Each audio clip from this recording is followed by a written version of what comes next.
Desa Jelekong merupakan sebuah wilayah dengan ketinggian 700 meter di atas permukaan laut dan berjarak 5 km dari pusat kecamatan Bejen. Desa Jelekong mencakup daerah seluas 462 hektar yang terbagi atas lahan sawah seluas 199 hektar dan lahan non-sawah seluas 343 hektar. Lahan non-sawah dipergunakan untuk bangunan, pekarangan, ladang, hutan, dan lain-lain. Secara administratif, Desa Jelekong terbagi menjadi 4 dusun, yaitu Dusun Jelekong, Tembelang, Sabrang, dan Putat, serta terdiri dari 5 rukun warga dan 25 rukun tetangga.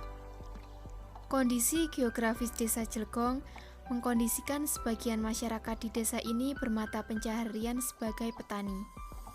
Pertanian yang dikembangkan di sini antara lain padi, jagung, kacang tanah, serta beberapa jenis sayuran.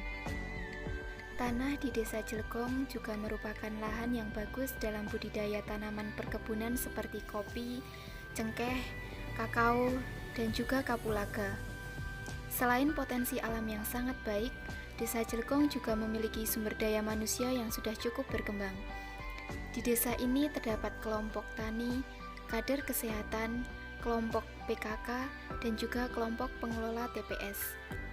Kelompok pengelola TPS atau tempat pengelolaan sampah merupakan suatu kelompok baru yang sedang dikembangkan di Desa Jelekong. Kelompok yang baru berumur 1 tahun ini terdiri dari beberapa orang perwakilan setiap RT yang bertugas dan bertanggung jawab dalam pemilahan dan pengelolaan sampah di lingkungan desa.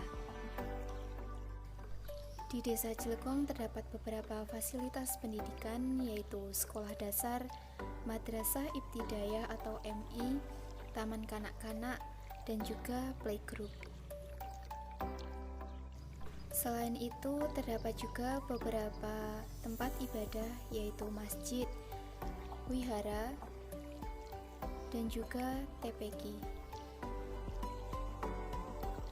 Di Desa Jelekong juga terdapat beragam kesenian antara lain kesenian kuda lumping, kesenian wayang kulit, kesenian campur sari, dan juga karawitan. Kebudayaan di desa ini sangat dijunjung dan dilestarikan oleh masyarakat, bukan hanya oleh golongan sesepuh desa, namun juga oleh pemuda yang ada di sini. Menurunnya kasus COVID-19 mendekati akhir tahun 2021 lalu, membuat masyarakat mulai abai akan pentingnya penerapan protokol kesehatan.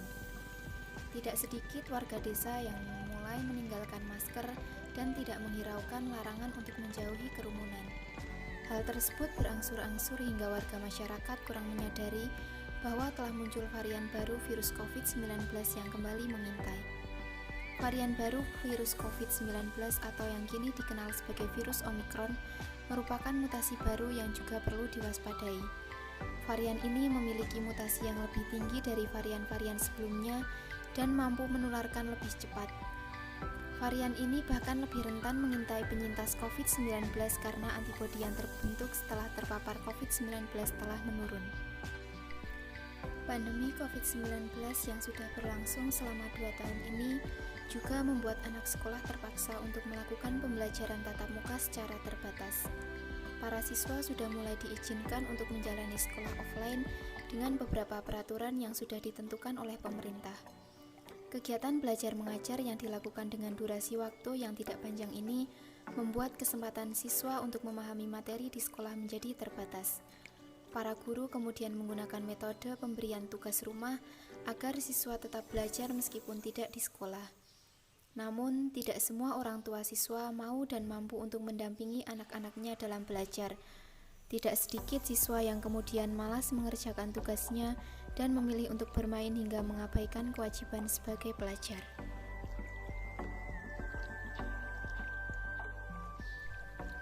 Selain permasalahan terkait pandemi dan sumber daya yang ada di Desa Jelekong, hingga saat ini masih banyak pengurus-pengurus organisasi atau perkumpulan yang belum menyadari akan pentingnya pencatatan keuangan terkait aliran kas yang ada. Padahal pembukuan sangat diperlukan demi terciptanya optimalisasi arus kas dan transparansi keuangan. Selain itu, adanya catatan keuangan dapat mempermudah evaluasi dan monitoring terhadap kinerja yang sudah berlangsung dalam satu periode. Permasalahan yang ditemukan di masyarakat yaitu adanya ketidakterbukaan pencatatan keuangan atau bahkan tidak adanya catatan keuangan yang bisa dipertanggungjawabkan. Melihat sisi lain, sumber daya alam di Desa Jelekong yang sangat melimpah ternyata belum dimanfaatkan secara maksimal oleh warga masyarakat. Salah satu yang menjadi perhatian adalah hasil panen berupa rempah-rempah atau hasil perkebunan dan kehutanan. Beberapa di antaranya yaitu cengkeh, kemupus, dan kapulaga. Hasil panen tersebut biasanya dijual langsung oleh para petani setelah dikeringkan dengan cara dijemur. Padahal, ketiga rempah tersebut merupakan bahan yang bagus dalam pembuatan jamu atau wedang rempah karena bisa menghangatkan tubuh serta meningkatkan kekebalan tubuh di masa pandemi. Berdasarkan permasalahan-permasalahan yang ditemui di masyarakat tersebut, saya menyusun 4 program kegiatan KKN, yaitu yang pertama, sosialisasi pentingnya protokol kesehatan 5M dan vaksinasi dosis lengkap dalam menghadapi varian baru virus COVID-19. Yang kedua, pembuatan pembukuan keuangan dan non-keuangan di RT 2 RW 2 Dusun Jelekong. Yang ketiga, pelatihan pembuatan jamu rempah untuk meningkatkan ekonomi masyarakat. Dan yang terakhir, bimbingan belajar rumah pintar untuk siswa sekolah dasar.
Saya Tri Utami Stianina, perangkat Desa Jelekong, Kecamatan Bejen, Kabupaten Temanggung, mengucapkan terima kasih kepada mahasiswa KKN yaitu Mbak Dini Sulistiani selama 5 minggu terjun di lokasi Desa Jelekong ini untuk membantu beberapa kegiatan di masyarakat, khususnya pandemi ini ada beberapa kegiatan yang ada, yaitu vaksin, penambahan vaksin booster karena adanya kasus Omikron ini. Terus adanya kegiatan untuk menambah stamina. Mbak Dini ini memberikan resep-resep untuk kepada ibu-ibu PKK dengan membuat jamu dari rempah-rempah, empon-empon yang ada di lingkungan sekitar. Dan ada juga Mbak Dini memberikan pelatihan kepada adik-adik untuk membaca, menulis untuk anak-anak SD, bimbingan belajar. Selanjutnya ada juga kegiatan kepada masyarakat tentang protokol kesehatan.